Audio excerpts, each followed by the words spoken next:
the cold is a constant companion.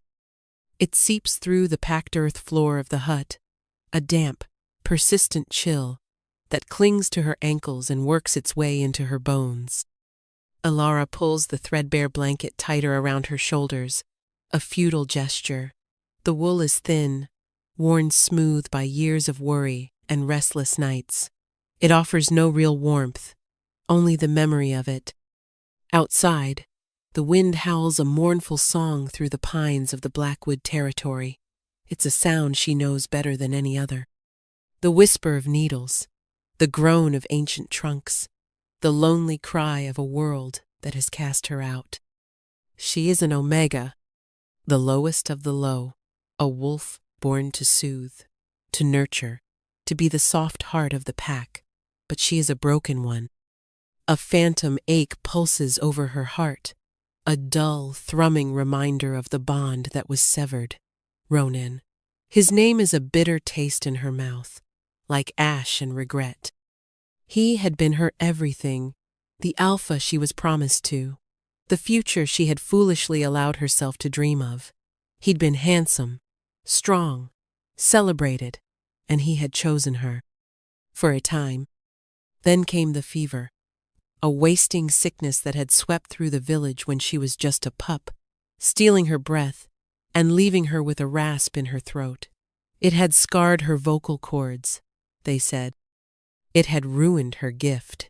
An Omega's power was in her song, the soothing hum that could calm a raging alpha, the lullaby that could ease a pup into sleep, the chorus of pack harmony that bound them all together.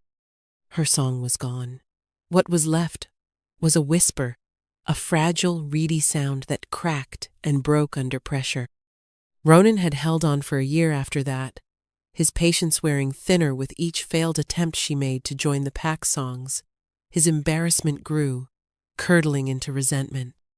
Then, on the night of the Blood Moon Festival, in front of the entire pack, he had performed the rite of severing.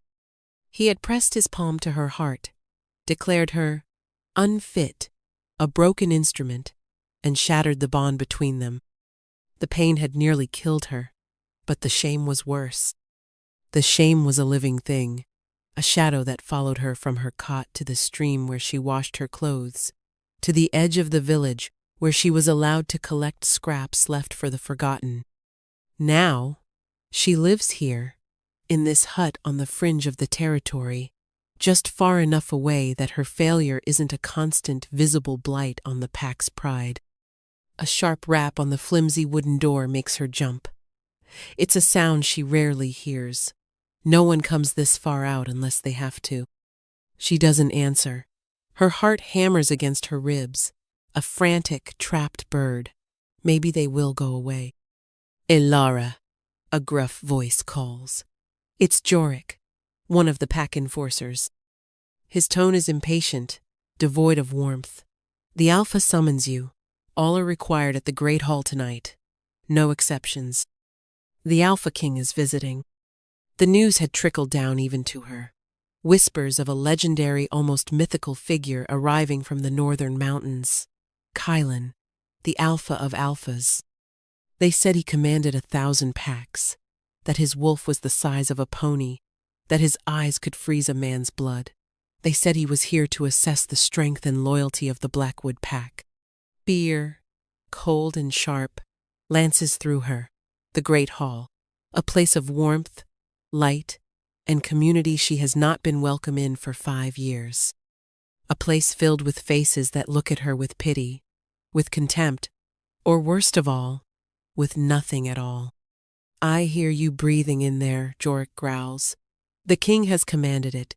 Every member of the pack, that still includes you, be there by moonrise. His heavy footsteps retreat, leaving her in the ringing silence. Every member.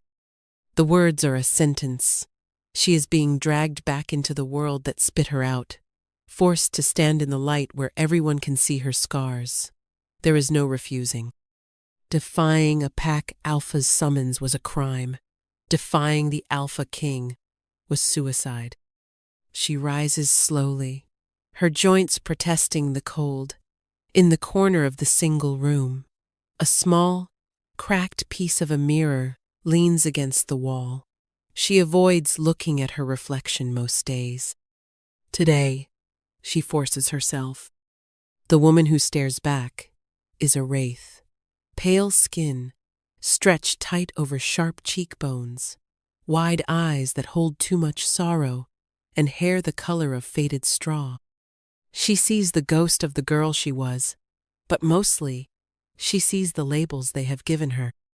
Rejected, broken, Omega. She has one dress that isn't patched or stained. A simple gray wool thing she made herself years ago. It's thin, but it's clean. She pulls it over her head, the rough fabric scratching her skin. She smooths it down with trembling hands, a useless effort to appear less pathetic, less of a target. The walk to the village is long. The air grows colder as the sun dips below the horizon, painting the sky in bruises of purple and orange. She keeps to the shadows of the trees, her head down, her arms wrapped around herself. She can hear the great hall before she sees it. A deep rumbling wave of noisy laughter, shouting, the clatter of plates and mugs, a symphony of belonging. It washes over her, making her feel smaller, colder, more alone than ever. The smell hits her next: roasted boar, spiced ale, baking bread, and the warm, musky scent of hundreds of wolves packed together. It's overwhelming, a sensory assault that makes her stomach clench with a hunger that is only partly for food. It's a hunger for warmth, for acceptance, for a single kind glance. Taking a deep, shaky breath, she slips through the massive doors. The heat is a physical blow. Torches spit and crackle in iron sconces along the stone walls, casting a flickering, golden light over the chaos. Long tables are packed with wolves, their faces flushed with ale and excitement. They are celebrating, showing off their pack's strength and vitality for the visiting king. Elara's presence is a discordant note in their song. A few heads turn. A whisper snakes through the nearest table. A pointed finger. She feels the familiar heat of shame crawl up her neck. She finds an empty spot in the darkest, coldest corner, behind a massive stone pillar, and sinks onto the edge of a bench. She hopes she can become invisible. She prays they will forget she is here. From her hiding place, she can see the high table, and she sees him, the Alpha King, Kylan. He is nothing like the boisterous, backslapping alphas of her pack. Where they are a roaring fire, he is the dead of winter. He sits in a carved, high-backed chair, a space of silence around him that no one dares to breach. He is larger than the other men, his shoulders broad enough to block out the firelight behind him. His hair is black as a raven's wing, pulled back from a face carved from stone. He is utterly still. Amidst the swirling chaos of the feast, he is an island of absolute, predatory calm. His eyes, even from this distance, seem to absorb the light. He lifts a silver goblet to his lips, a slow, deliberate movement, his gaze sweeping over the hall with a detached, chilling intensity. He is not celebrating with them. He is weighing them, measuring them, and finding them wanting. Elara shivers, and it has nothing to do with the cold. There is a power rolling off him in palpable waves, an ancient authority that makes the air around him feel thin and sharp. He is terrifying, and he is the loneliest person she has ever seen. She recognizes the look in his eyes. It's a version of the same emptiness she sees in her own reflection, a profound, soul-deep isolation. A sharp laugh cuts through the din, dragging her attention away from the king. Ronan. He stands near the central hearth, surrounded by his cronies. He's holding court, his chest puffed out, basking in their sycophantic laughter. He has aged well. Prosperity suits him. He is mated now to a pretty, vibrant beta named Lyra, who hangs on his arm. her bright, clear voice a constant testament to everything Alara is not. Ronan's eyes scan the hall, a smirk playing on his lips, and then they find her. His smirk widens into a cruel grin.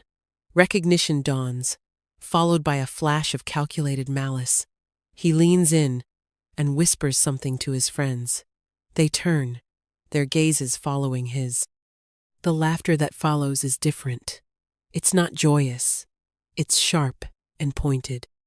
It's aimed at her. Alara's blood runs cold.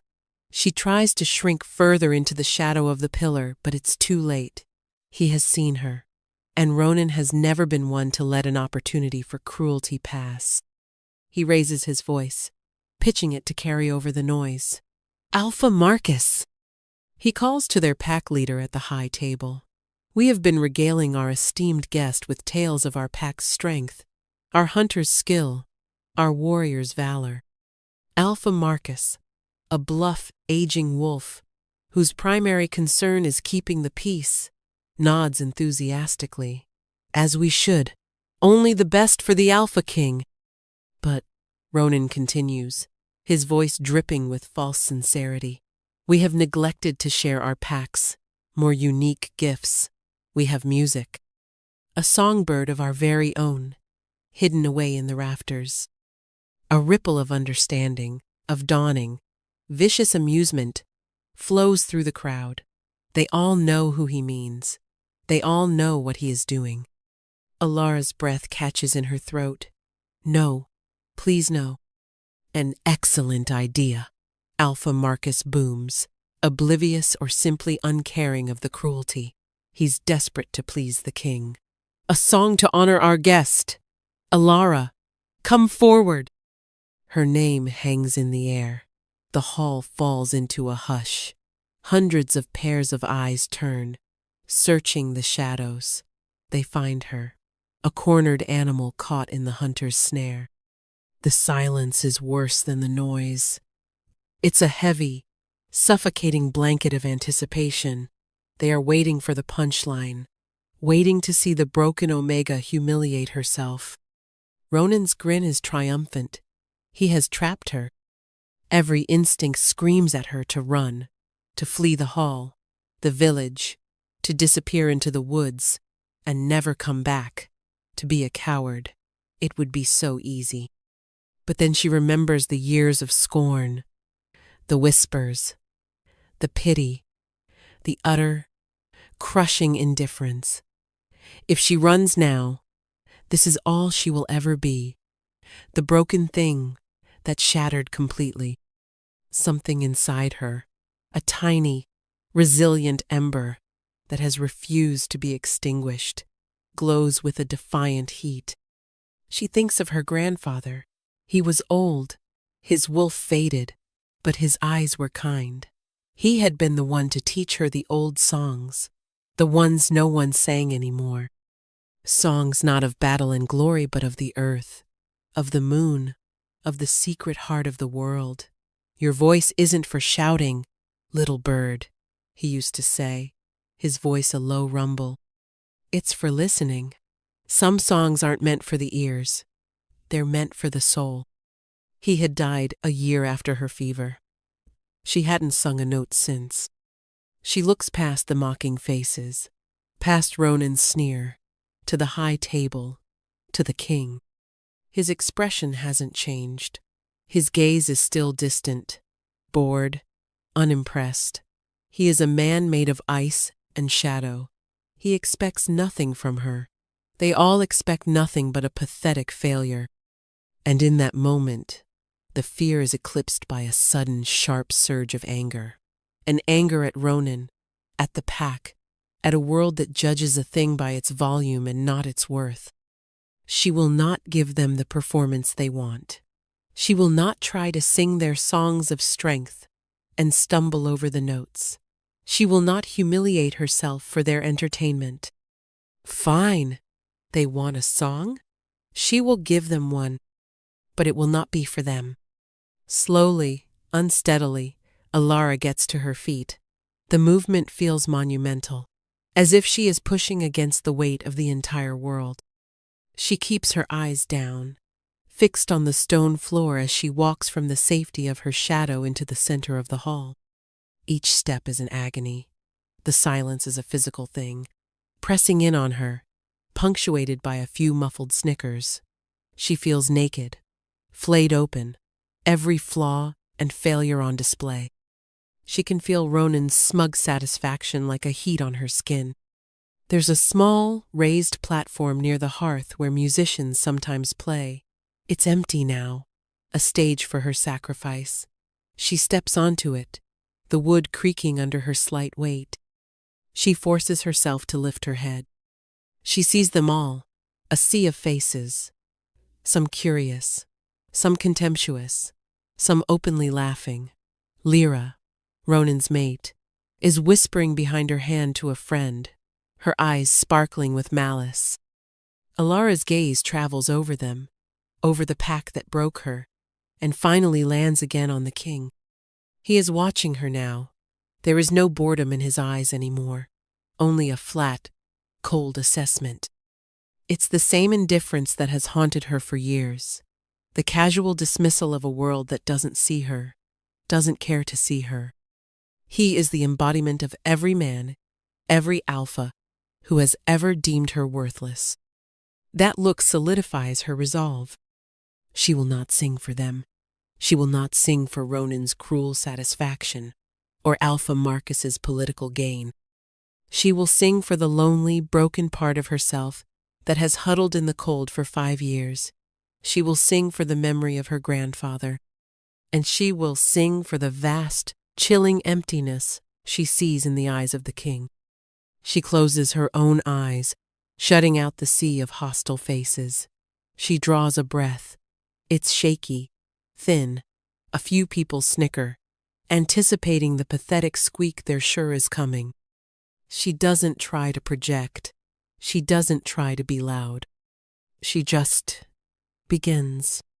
The first note is not a sound. It is a feeling, a thread of silver spun in the silent hall. It's so quiet, so fragile, that the people nearest the platform lean in, straining to hear. It is not one of the pack's boisterous anthems. It is something else entirely, something ancient. It's the song her grandfather called the Anima Cantus, the soul song. He told her it was a dangerous, forgotten magic, a song that didn't just tell a story, but called to the very essence of the wolf it was meant for. Her voice, the voice she has kept hidden for years, finds its true nature. It is not the powerful, booming instrument of a warrior beta. It is not the bright, clear harmony of a perfect omega. It is something deeper, richer, a voice that tastes of old earth and starlight, of moss on forgotten stones and the deep, cold water of a mountain spring. It's a voice meant for secrets, not for celebrations. The melody is strange, atonal, filled with minor keys and unexpected shifts. It speaks of solitude. It builds a landscape of vast, empty plains under a sky of cold, distant stars. It tells of a crown made of iron and ice, of a throne that is a prison, of a power so immense it isolates the bearer completely. The snickering has stopped. The hall has gone from quiet to utterly, supernaturally still. The clatter of a dropped fork sounds like a thunderclap. No one is eating. No one is drinking. No one is even breathing. They are trapped, caught in the net of her song. They don't understand what they are hearing, but they feel its power. The air grows heavy, thick with an energy they can't name. The flames in the torches seem to dim, to burn lower, as if paying respect. The smell of wood smoke and roasted meat is gone, replaced by the scent of ozone after a lightning strike, of wild, untamed mountains. Ilara is lost in it now. Her eyes are still closed, but she sees it all. She is pouring every ounce of her own loneliness, her own rejection, her own ache for a connection she has never known, into the ancient notes. She sings of being unseen, unheard, untouched. But through the sorrow, the song begins to weave a new thread, a thread of hope. It speaks of a fated bond, of a soul split in two, wandering the world searching for its other half. It sings of a love so profound. It is a destiny, a key that can unlock the frozen heart, a warmth that can thaw the endless winter. It is her story. It is his story. And she doesn't even know. At the high table, the silver goblet in Kaelin's hand has not moved. His head, which had been tilted in cold assessment, is now lifted. His entire body is rigid, coiled like a spring. His knuckles are white where he grips the arms of his chair. And his eyes are no longer cold and empty. They are fixed on her, burning with a silver fire that is terrifying and hypnotic. His wolf, the ancient, powerful beast he keeps leashed under a will of iron, is at the surface, looking out through his eyes. And it is not looking at a broken Omega. It is looking at its salvation. Ilara feels the shift, a tremor in the web of her song, a pull, a magnetic resonance she has never felt before. It's coming from him. The song, which she began for herself, is no longer hers alone. It has found its target. It is calling to him, and he is answering. She pours more of herself into it, driven by an instinct she doesn't understand. The melody climbs, soaring into a crescendo of pure, raw, magical longing. It's a note of absolute vulnerability, of bared soul need. It is a key turning in a lock that has been rusted shut for 1,000 years. The sound shatters the stillness. Kaelin drops his goblet. It hits the stone floor with a deafening clang, the sound echoing in the profound silence. With a guttural snarl that is not entirely human, he shoves his massive chair back. The heavy wood scrapes against the stone with a piercing scream. And he stands. He rises to his full, intimidating height, a monolith of pure, restrained power. The entire hall holds its breath, a collective gasp, caught in 1,000 throats. Alphas and betas, warriors and hunters, all shrink in their seats, their own wolves cowering in the face of his. His eyes, now glowing with an impossible liquid silver light, are locked on her. He sees nothing else. No one else exists. Not the terrified pack alpha beside him, not the sneering courtier below. Only the small, pale woman on the stage. Her song falters, the last note hanging in the air like a ghost. She opens her eyes, her body trembling with the aftermath of the magic she has unleashed. She sees him standing there, a predator that has just scented its prey, its purpose, its entire world. The silence stretches, thin and taut, ready to snap. Then he takes a step. The heavy thud of his boot on the stone floor is a proclamation. Another step. He is coming down from the high table, moving with a deliberate, inexorable grace that is more terrifying than any rush. Alpha Marcus finally finds his voice, a weak, stammering squeak. "My king, is something amiss?" Kaelin doesn't even glance at him. He dismisses the pack alpha with a subtle, contemptuous flick of his fingers, a gesture that screams his irrelevance. His focus is absolute. It is entirely on Ilara. The crowd parts before him, like the sea before a god. Wolves scramble out of his way, knocking over benches and spilling ale, their own primal instincts screaming at them to submit, to get out of the path of the king who has found his queen. Ronan is frozen in place, his smug grin wiped from his face, replaced by a mask of chalky, abject terror. The joke has gone horribly, apocalyptically wrong. He stares at Ilara, then at the advancing king, his mind refusing to connect the two. This cannot be happening. The broken Omega? His reject? Ilara is rooted to the spot, unable to move, unable to breathe. He is closer now, close enough that she can see the intricate silver threads in his black hair, the faint stubble on his jaw. close enough to feel the heat rolling off his body. He smells of pine and a coming storm, of cold stone and something else, something wild and possessive that speaks directly to a part of her she thought was dead. He stops at the foot of the small stage, looking up at her.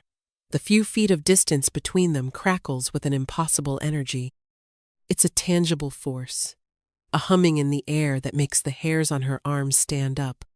His voice, when he finally speaks, is a low, guttural rumble that vibrates through the wooden platform and up into the soles of her feet.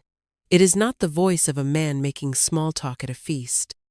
It is the voice of a wolf claiming its territory. "What?" he says, the word less a question and more a demand carved from granite. "Was that song?" Alara opens her mouth, but no sound comes out.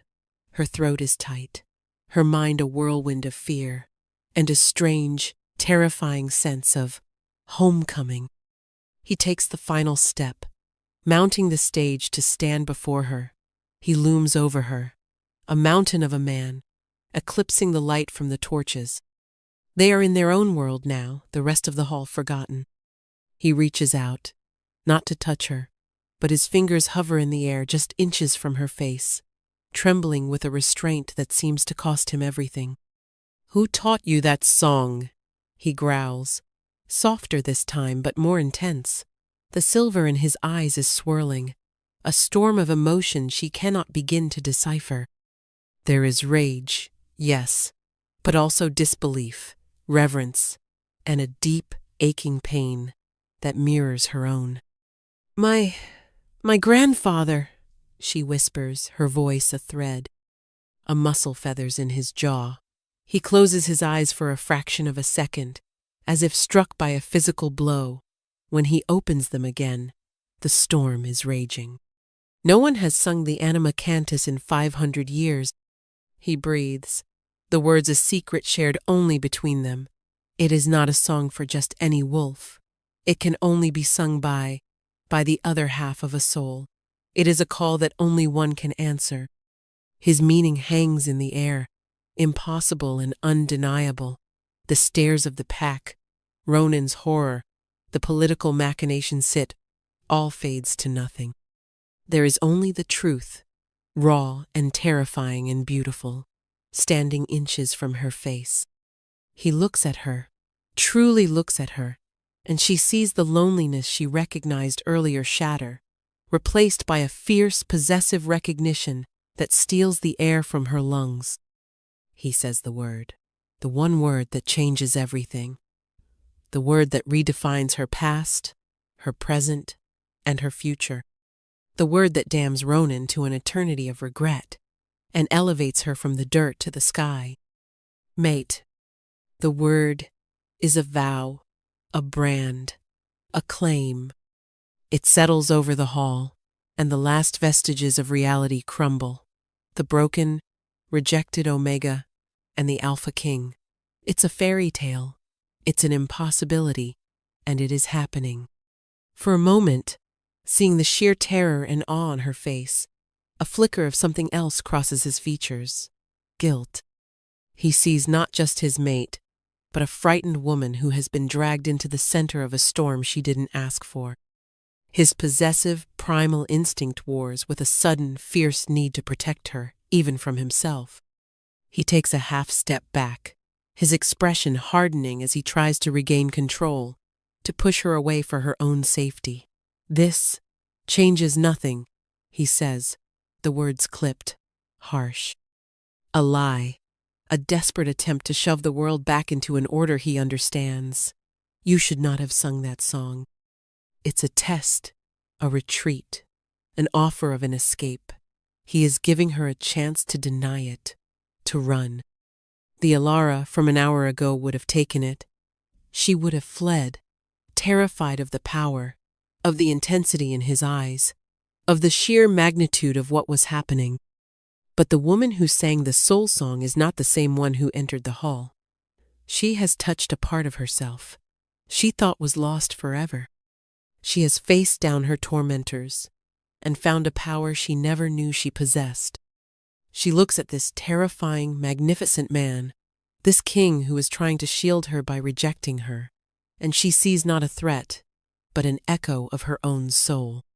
She lifts her chin, her gaze unwavering.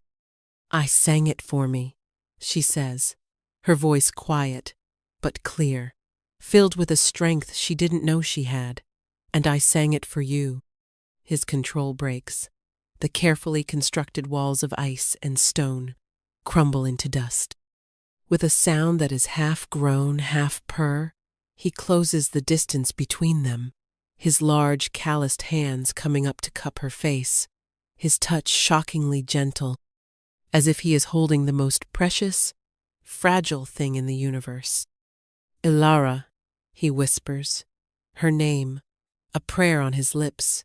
He finally, truly sees her. Not the reject, not the omega, but the missing piece of his own soul. The world can wait. The pack can stare. Ronan can choke on his regret. In this moment, on this small wooden stage, a king has found his reason for being, and a broken songbird has finally found her voice. The months that follow are a blur of upheaval and rediscovery. Kalen does not stay in the Blackwood territory. He leaves the next morning, taking Ilara with him. She leaves with nothing but the gray dress on her back and the ghost of her grandfather's smile in her heart. She doesn't look back. There is nothing in the Blackwood to look back for. His home is not a village hall, but a fortress carved into the side of a mountain, so high that the clouds drift below the windows. It is a place of stone and sky, of echoing halls and fires that never die. It is vast and intimidating, but for the first time since she was a child, Ilara does not feel cold. She no longer lives in a hut. She lives in the king's chambers, a suite of rooms filled with soft furs, rich tapestries, and a bed so large she feels lost in it. At first, she is a ghost in this new life, flinching at the sound of servants' footsteps, hesitant to touch the beautiful things that are now supposedly hers. The trauma of her past is a stubborn shadow, clinging to her even in the light. Kylan is patient. It is a quality she would never have ascribed to the terrifying king she first saw.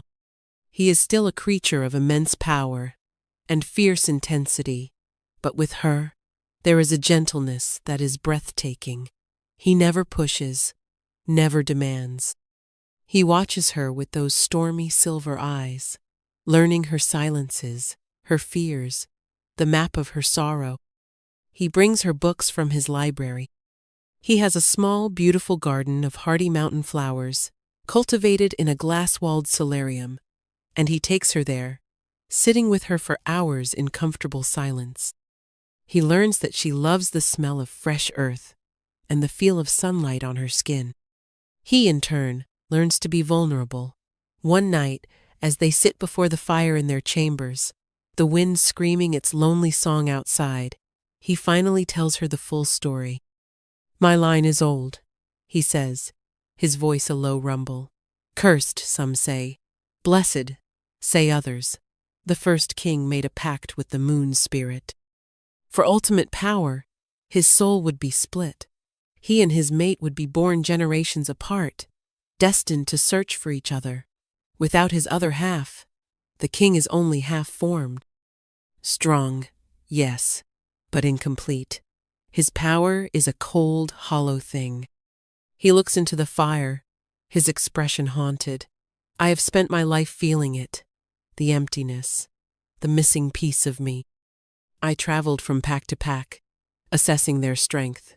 Yes, but always listening, searching for a song I'd never heard, for a face I'd never seen. I was beginning to believe I was the one who would fail, the king who would die alone, and our line would end." He turns to look at her, and the raw emotion in his eyes makes her heart ache.